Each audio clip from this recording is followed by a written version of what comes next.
Okay, so we need to define or determine if it's a scalar or a vector quantity. So, thinking back to the last slide, the vector is magnitude and direction.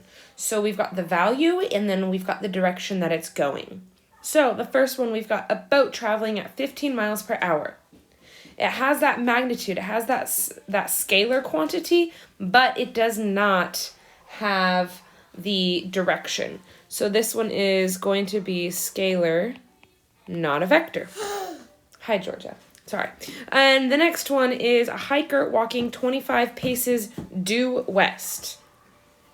We've got the magnitude and we've got the direction, so this one is a vector. And the last one is a person's weight on a bathroom scale. So we've got their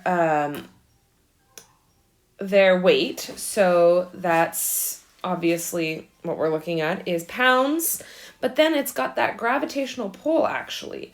So it is in a direction towards the ground on the scale. So this one actually is a vector because it's their mass, which is their weight, and the pull. So this one may not look like it's specifically a vector. However, take in the concept and the knowledge that you guys have that gravity exists and we do have a gravitational pull towards the ground in that case.